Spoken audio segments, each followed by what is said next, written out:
bakunzi ba Sun TV. Hano turi ku kibuga mpuzamahanga cy'indege cy'u Rwanda i Kigali, hano i Kanombe, aho tuje kwakira umukozi w'Imana, umushumba, umuramyi. Twese twari dukumbuye, amaze kitari gitoya atari mu Rwanda, yari yagiye mu rugendo rw'ubutumwa muri Canada ari kumwe n'umugore we Chance. Turamutegereje, stay tuned, byinshi uraje ubona ikiganiro kirambuye, dore turi benshi, abakozi b'Imana, Kumbu, Biyama, abandi, amateleviziyo hari menshi, Himbaza, Franco TV, Iwacu Films. Subscribe kuri Sun TV. Be blessed. We love you. Hallelujah. Utambira Imana yawe nakajya ke.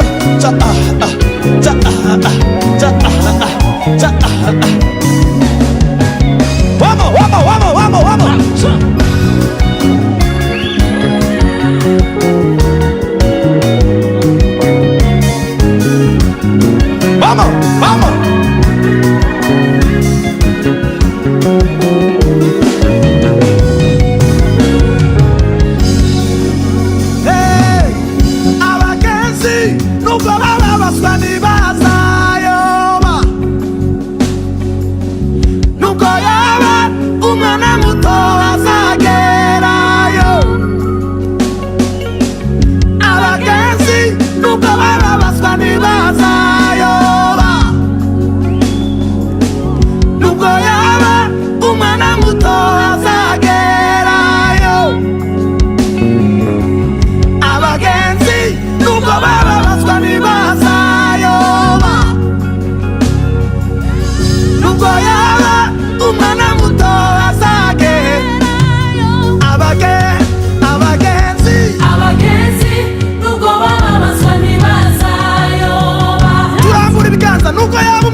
Ineza yawe Mana iratangaje.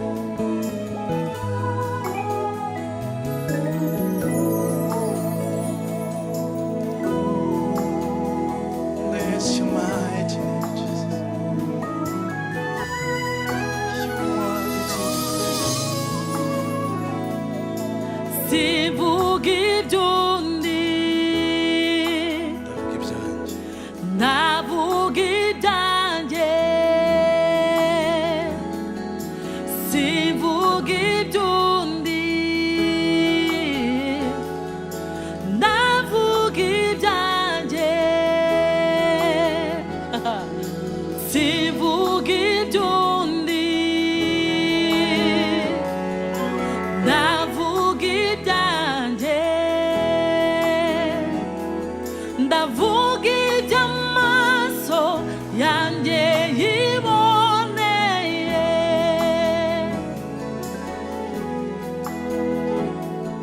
Yesu yanzahuye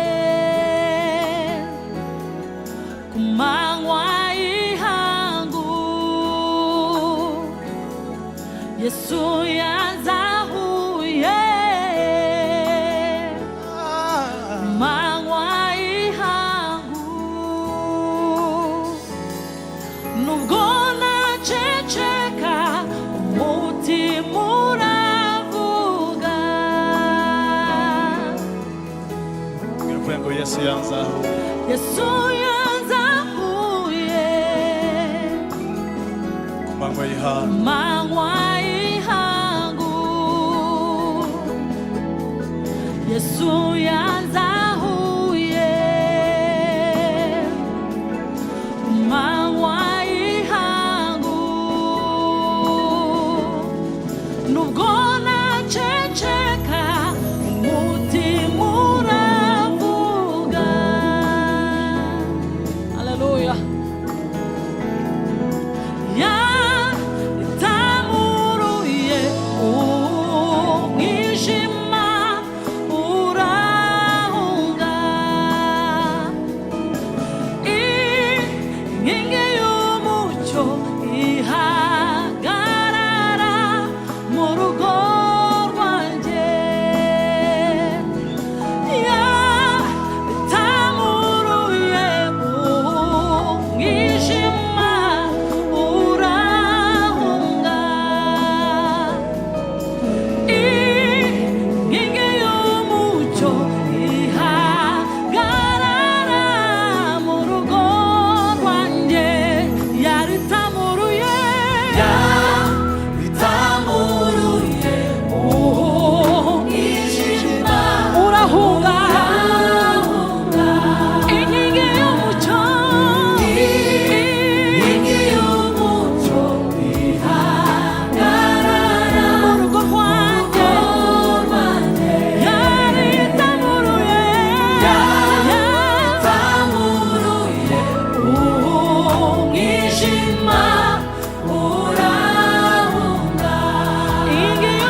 cyangwa umuntu wese akaba afite ubuhamya Hallelujah. buzima bushitse bw'icyo Imana yakoze ku buzima bwe.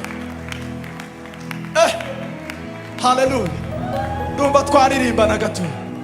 Saburi, saburi, saburi, Haroroshe. saburi, saburi, siyabena safu nimba mutima ayizange fitubuhamya gigendera. Hey.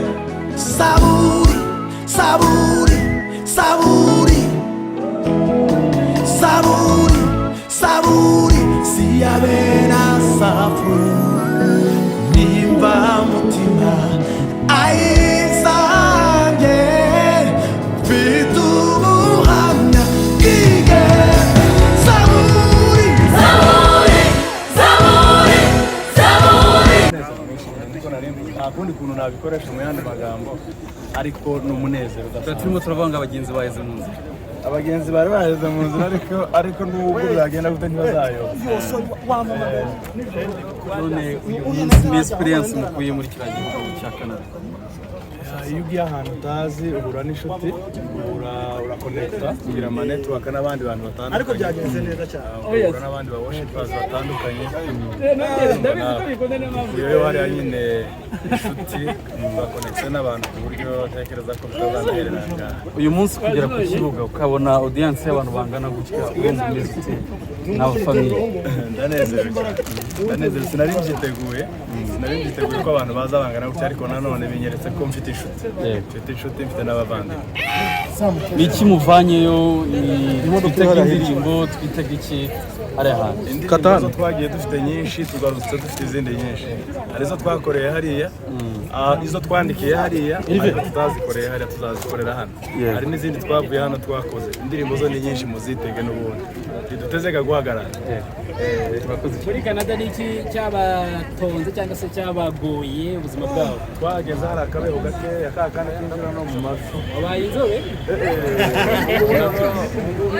Tangiye kuva umuntu ari imbere neza cyane, harya ntafite akazi kenshi, ibintu byose ari amahoro. Ibintu byose ari amahoro. Bene mugenda bano bafite impungenge bavuga ati rero nazagaruka, ariko aragarutse rikana mu ngubu bageze mu Rwanda. Bari bafite iyo mpungenge.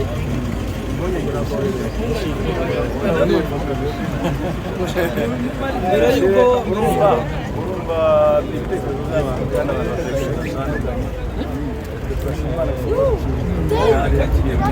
tutagiye guturayo.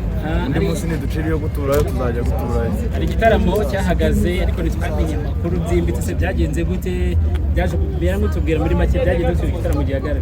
Urabona gutegura igitaramo ahantu tutari no mu bantu utazi hari igihe bigorana mu buryo bwa organisation. Ni organisation gusa yatunaniye kuhategurira ariko nta kindi kibazo cyabaye. Ni organisation yabaye yatugoye.